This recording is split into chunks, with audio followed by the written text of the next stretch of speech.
Bonjour à tous, bienvenue dans l'interview. Notre invité est Ridwan Chaïd, bonjour. Bonjour. Vous êtes député bruxellois. Alors on vient de l'apprendre, le fameux accord Belliris, cet accord de coopération entre fédéral et la région, vient d'être bouclé, il a été présenté ce midi. C'est quand même 125 millions par an.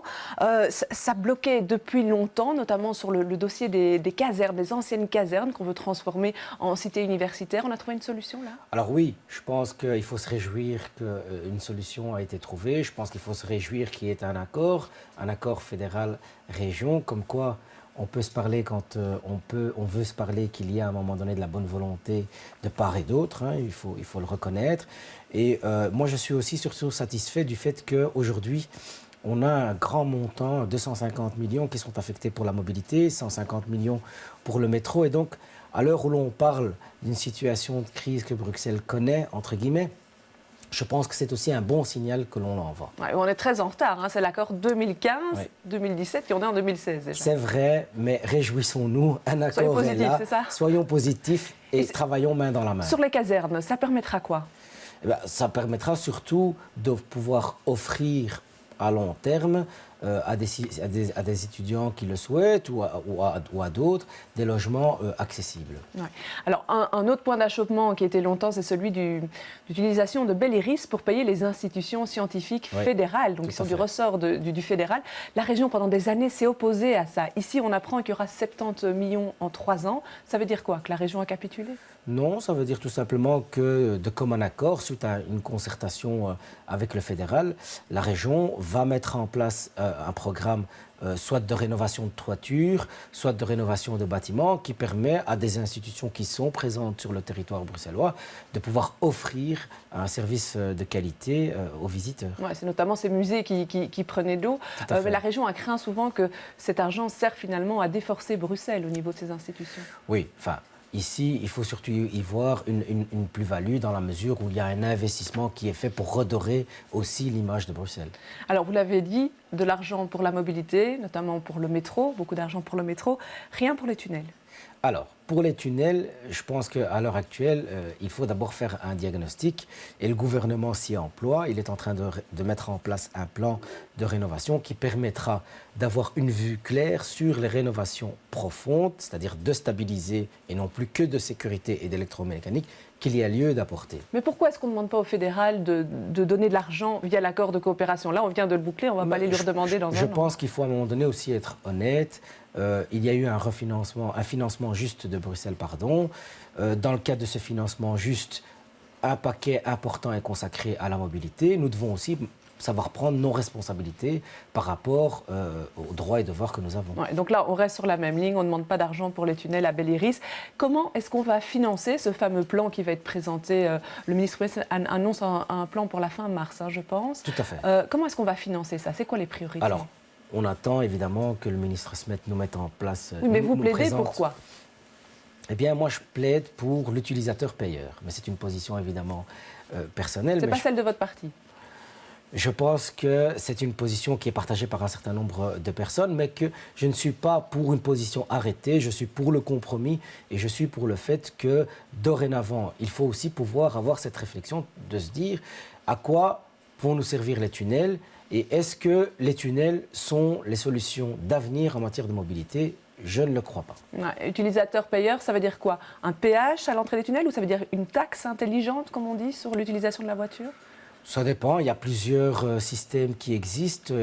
Il faut étudier les différentes pistes, les différents systèmes qui existent dans les différentes grandes villes. Et puis, je suppose qu'on nous présentera un certain nombre d'orientations et on choisira. Alors, fermeture du tunnel Montgomery. Ce matin, les 3 bourgmestres de la zone se sont réunis pour prendre des mesures pour fluidifier le trafic. C'est des mesures locales, évidemment, mais avec ce tunnel-là qui est fermé, avec le tunnel Stéphanie, est-ce qu'il ne faudrait pas réfléchir à un projet de mobilité régionale de crise pour répondre à cette situation immédiate? Tout à fait. Et je pense même que Pascal Smet devrait prendre le lead dans ce dossier et réunir un certain nombre de bourgmestres qui sont concernés, pourquoi pas les 19, et mettre en place un plan de circulation régional qui permettra aussi aux nafteurs qui rentrent et qui sortent de Bruxelles d'avoir une vue claire sur les artères qui sont fermées, qui sont modifiées ou qui sont ouvertes. Alors, on a entendu que ces 3 bourgmestres aussi prennent un arrêté de fermeture du tunnel qui est déjà fermé, mais c'est sans doute pour se sécuriser, puisqu'ils sont responsables civilement et pénalement. Vous auriez fait la même chose à leur place? Oui, évidemment. Quand on sait l'état dans lequel le tunnel Montgomery est, et puis je rappelle qu'il y a une dalle de plus de 15 mètres. Oui, mais la région a quand même pris les mesures. Elle a fermé le tunnel, elle fait faire des analyses. C'est pas un manque de confiance en la région? Non, pas du tout. C'est une mesure de sécurité qui est une mesure prévoyante, qui est aussi une mesure responsable, je pense. On ne peut pas se permettre de laisser un tunnel ouvert quand on sait que demain ou après-demain, il peut y avoir un risque important pour les usagers. Ouais, donc c'est pour se prémunir personnellement qu'ils le font. Et garantir la sécurité de ceux qui utilisent le tunnel. Ouais. Commission tunnel, vous y participez au Parlement bruxellois. Est-ce qu'elle permet d'y voir clair sur le pourquoi on en est arrivé là? Alors, en tout cas, moi, j'y vois de plus en plus clair. Je comprends qu'un certain nombre de choses n'ont pas été faites. Je comprends aussi que les différents gouvernements successifs y ont mis de l'argent dans les tunnels, mais qu'à un moment donné, cet argent n'a pas été utilisé à 100%. Donc ça, c'est une question qui reste ouverte. Pourquoi est-ce que l'administration n'a pas puisé l'ensemble des budgets qui ont été mis à sa disposition? Elle a parlé de manque de personnel, notamment. Oui, peut-être, mais je pense qu'il n'y a pas que le manque de personnel qui est à la clé. Ça, c'est une chose. Maintenant, il est clair que les moyens qui ont été mis en place sont peut-être pas suffisants et qu'il faudra à l'avenir mettre des moyens plus conséquents, plus importants.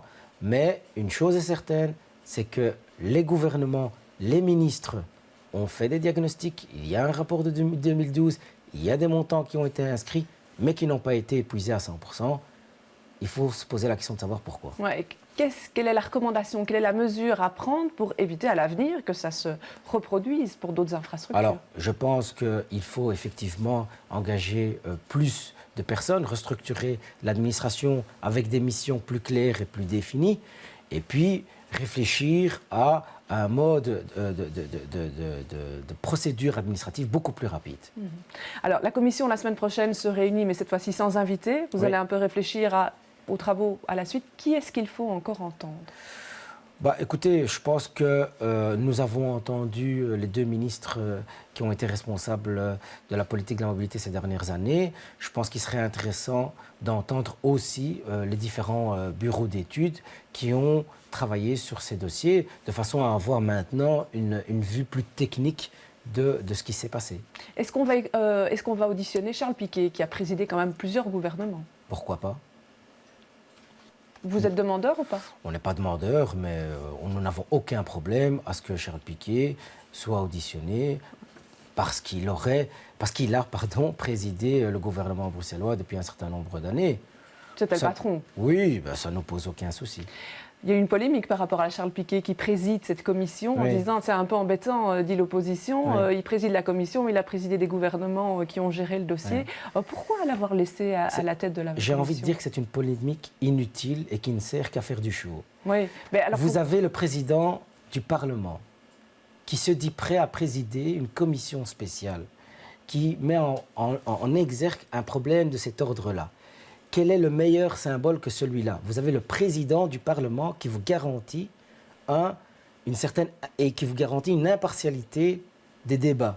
Il était quand même acteur un petit peu des dossiers indirectement. Et qui ne se dédouane pas, puisqu'il dit « Je suis prêt, le moment où vous le souhaitez, à quitter mon poste de président, de demander à un vice-président de présider, et de vous écouter. » Vous ne donniez pas du grain à moudre à l'opposition en le laissant présider la commission? Je pense que l'opposition, malheureusement, à Bruxelles, et je pense plutôt à l'opposition libérale, est une opposition qui n'est pas constructive et qui cherche le show médiatique avant tout. Alors, ce dossier des tunnels, on en a beaucoup parlé, et puis on n'a plus parlé du dossier des taxis. Taxis, on attendait un plan là pour le début d'année. Est-ce que vous avez des nouvelles? Alors, on est en tout cas demandeur que le ministre Pascal Smet vienne avec une note taxi qui évidemment ne reprend plus les questions qui fâchent, à savoir toute la question de la plateforme Uber, mais plutôt une note taxi qui va revaloriser le secteur du taxi, qui va le redynamiser et qui va nous permettre de continuer ce processus de redorer l'image de Bruxelles qui a été écornée ces derniers mois par les événements que l'on connaît. Ouais, ça ne peut pas attendre le temps qu'on règle le problème des taxis, des tunnels? Je pense que les deux peuvent être faits en parallèle. Alors, RER aussi, on en a beaucoup parlé. Elio Di Rupo a attaqué directement le gouvernement Michel, l'accusant d'avoir dilapidé le fonds du RER. La ministre a démenti. Qui dit la vérité?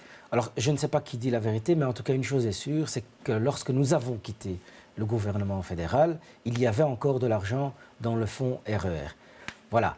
Je rappelle que le gouvernement Michel a diminué la dotation de la SNCB de l'ordre de 2 milliards et qu'il s'apprête aujourd'hui, ou en tout cas que certains annoncent que les prix, les tarifs de la SNCB vont augmenter. Ce n'est pas la politique de mobilité qu'il faut mener dans ce pays. Et moi, je regrette une chose, c'est que nous ayons une ministre fédérale qui est incapable de prendre le lead pour avoir une politique nationale de mobilité qui permettrait de fédérer l'ensemble des régions pour une seule chose, pour permettre de décongestionner notre région. Il y a une réunion qui est prévue ce vendredi après-midi pour parler de l'intermodalité.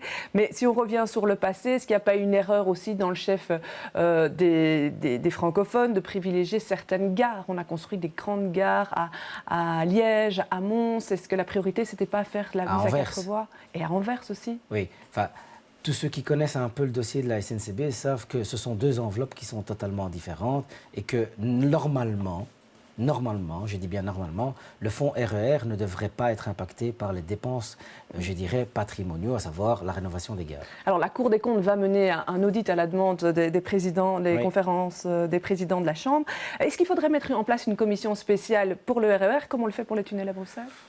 Je ne suis pas demandeur d'une commission spéciale, je veux juste y voir la clarté et je veux surtout que le fédéral tienne les engagements qui ont été pris ces dernières années, à savoir la mise à 4 voies et la mise en service rapide du RER. Alors, tout autre chose, on parle du plan de répartition des réfugiés. On a appris que les communes connaîtront au 1er mai le nombre de personnes qu'elles doivent accueillir. Elles auront 6 mois pour se mettre en ordre. Certains critères ont été mis en place. Vous êtes satisfait de ça? Ça fait longtemps qu'on le demandait. Alors, oui. Mais je vous avoue qu'on n'a pas encore une vue très claire sur les critères. Donc évidemment, nous voulons une répartition qui se répartisse de manière équitable sur l'ensemble du pays, parce que nous avons aussi un devoir par rapport à ces personnes. Et ce devoir, nous devons l'accomplir. Ouais. Et vous êtes échevin à Evere. Oui, nous allons prendre nos responsabilités à Evere. Oui, vous savez déjà combien de personnes vous allez accueillir? Comment ça va se passer? On parlait au début de 26 à 27 personnes. On n'est déjà plus dans cet ordre-là. Apparemment, on parle d'une quarantaine de personnes, mais ce n'est pas encore très clair. Et le système de sanctions qui est annoncé, si les communes n'accueillent pas le nombre de personnes qu'il leur a demandé de prendre en charge, eh bien, elles devront payer au quotidien par... Enfin, ça, je pense que c'est un système qui est assez ridicule et j'invite plutôt le gouvernement fédéral à travailler sur la concertation au lieu de travailler sur la sanction. Nous avons des responsabilités, tous, dans le cadre de ce dossier. Prenons-les. Il est inutile de commencer à brandir des sanctions qui, encore une fois, vont crisper les relations entre les niveaux de pouvoir. Ouais, bon, on sait que certaines communes ne sont pas très enthousiastes non plus, mais on verra la suite dans les prochains temps. Je vous remercie d'être venu sur ce plateau. Je vous remercie de nous avoir suivis. Demain, samedi, dans Les Experts, les invités seront Jeff Van Damme et Damien De Keyser. Bon week-end à tous.